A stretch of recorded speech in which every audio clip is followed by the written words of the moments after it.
Genesis Kapitulo 1. Ang paglikha ng daigdig. Nang pasimula ay nilikha ng Diyos ang langit at ang lupa.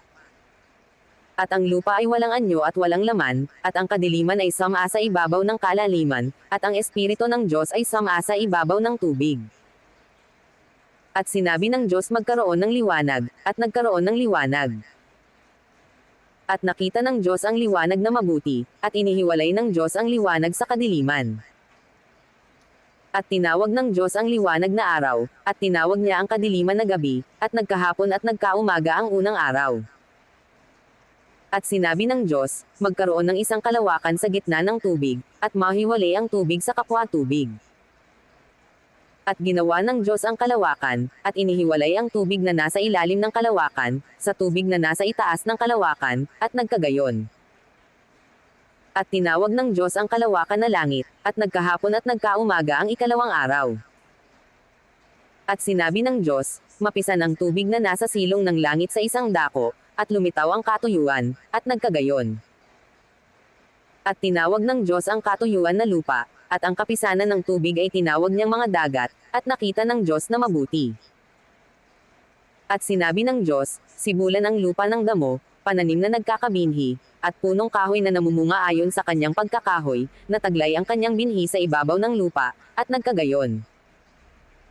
At ang lupa ay sinibulan ng damo, pananim na nagkakabinhi, ayon sa kanyang pagkapananim, at ng punong kahoy na namumunga, na taglay ang kanyang binhi, ayon sa kanyang pagkakahoy, at nakita ng Diyos na mabuti. At nagkahapon at nagkaumaga ang ikatlong araw. At sinabi ng Diyos, magkaroon ng mga tanglaw sa kalawakan ng langit upang maghiwalay ng araw sa gabi, at maging pinakatanda, at pinakabahagi ng panahon, ng mga araw at ng mga taon.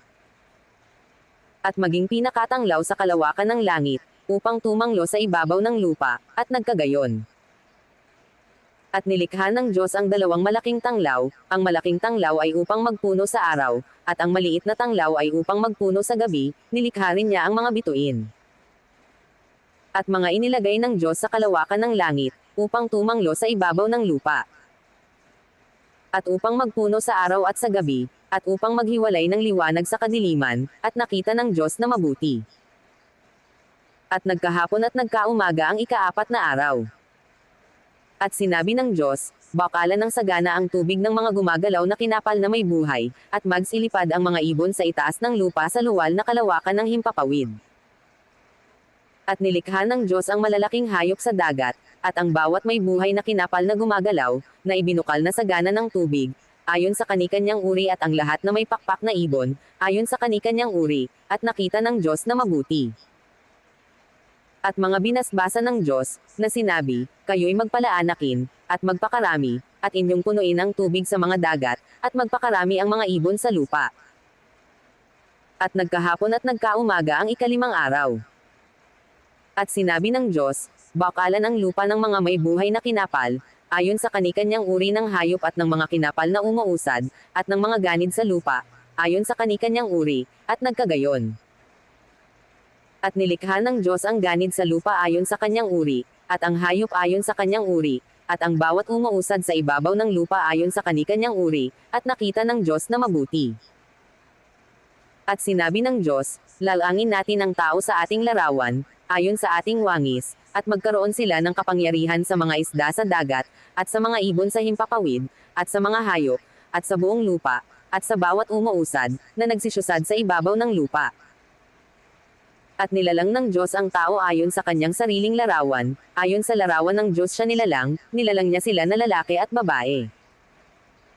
At sila'y binasbasa ng Diyos, at sa kanila'y sinabi ng Diyos, kayo'y magpalaanakin, at magpakarami, at kalatan ninyo ang lupa, at inyong supulan, at magkaroon kayo ng kapangyarihan sa mga isda sa dagat, at sa mga ibon sa himpapawid, at sa bawat hayop na gumagalaw sa ibabaw ng lupa.